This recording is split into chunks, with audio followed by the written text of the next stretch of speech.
नमस्कार, आप live cities देख रहे हैं। मैं हूं जय शुक्ला। अगर आप बिहार में रहते हैं और आपने भी किसी की जमीन पर कब्जा करके रखा हुआ है तो अब आप सचेत हो जाइए, सावधान हो जाइए, क्योंकि अब आपको हो सकता है कि जेल की भी हवा खानी पड़ जाए। खबर देखिए बहुत बड़ी है और बिहार में जमीन संबंधित ये खबर आप सभी को सुननी चाहिए।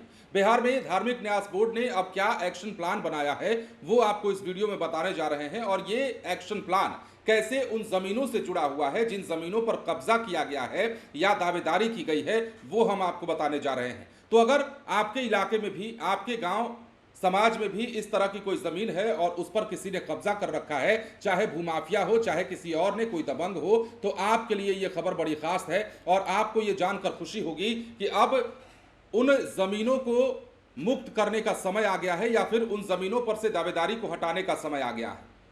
धार्मिक न्यास बोर्ड ने बिहार के मठ मंदिरों के जमीन को लेकर बड़ा फैसला सुनाया है, या यूं कहें कि बड़ा प्लान बनाया है।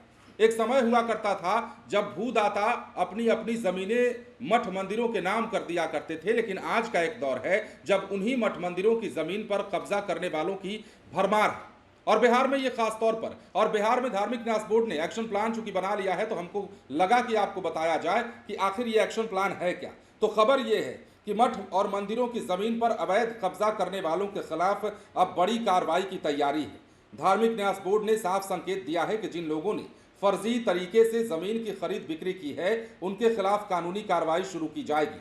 बोर्ड के अध्यक्ष रणबीर नंदन ने बताया है कि विधानसभा चुनाव के बाद इस दिशा में अभियान चलाया जाएगा। ये भी बता दिया कि दोषियों को किसी भी हाल में बख्शा नहीं जाएगा। बताया है कि जब बड़े बड़े भूदाताओं ने धर्म और समाज सेवा के लिए अपनी जमीनें दान में दी थी तो सरकार का भी दायित्व बनता है कि उसे सुरक्षित रखे और जनहित में उसका उपयोग सुनिश्चित करे। यह भी बताया कि बोर्ड जल्द ही इस मामले में सरकार से बड़ी कार्रवाई के लिए आग्रह करेगा। बोर्ड के चेयरमैन बताते हैं कि मठ मंदिरों को केवल धार्मिक गतिविधियों तक सीमित नहीं रखा गया है, बल्कि उन्हें सामाजिक, शैक्षणिक और शारीरिक विकास की दिशा में भी काम करने के लिए प्रेरित किया गया है।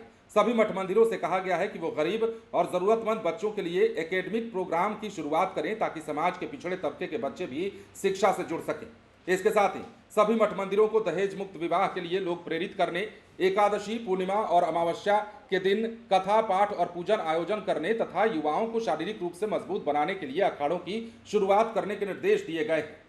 इस दिशा में पहल भी शुरू हो चुकी है। नालंदा के मनगाम अखाड़ा और अरवल के शरौती मठ में अखाड़ों की शुरुआत की जा चुकी है। धीरे धीरे पूरे बिहार के मठ मंदिरों में यह कार्यक्रम लागू किया जाएगा। और यह भी जानिए कि 18 सितंबर को पटना के बापू सभागार में आयोजित धार्मिक न्याय समागम में राज्य भर के करीब 4000 मठ मंदिरों के प्रतिनिधियों ने हिस्सा लिया था। अधिकतर प्रतिनिधियों ने जमीन पर अवैध कब्जे की शिकायत की थी। अब धार्मिक न्यास बोर्ड उसी दिशा में एक्शन मोड में आ गया है और यह फैसला कर चुका है कि वैसे लोगों से इस जमीन को छुड़ाया जाएगा या उनसे वापस लिया जाएगा जिन्होंने गलत तरीके से फर्जी कागजात के आधार पर जमीनों को अपने नाम करा लिया है या फिर जमीनों पर कब्जा करा लिया है। तो याद रखिए, बिहार में चुनाव के बाद जमीन संबंधित एक और महाअभियान शुरू होने जा रहा है।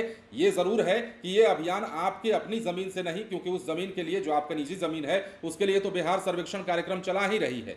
भूमि को लेकर के लगातार बार बार सर्वे हो ही रहा है, लेकिन ऐसे में मठ मंदिरों की जमीन को लेकर भी अब धार्मिक न्यास बोर्ड का बड़ा फैसला और ये कहना कि चुनाव के बाद अभियान चलाकर वैसी जमीनों को चिन्हित किया जाएगा जो जमीनें कब्जे में हैं या किसी गैर कागजात के आधार पर दावेदारी के अधीन है, वैसी जमीनों को छुड़ाया जाएगा या उस पर कार्रवाई की जाएगी। तो कार्रवाई की जद में बहुत सारे लोग आ सकते हैं। अगर उन्होंने इस तरह का काम किया है बिहार में तो वैसे लोगों को कानूनी पचड़े में पड़ना पड़ सकता है, कानूनी दावपेच का सामना करना पड़ सकता है और ज्यादा दिक्कत होने पर उन्हें कानून के ही शिकंजे में जेल की हवा भी खानी पड़ सकती है। ये संभावित है।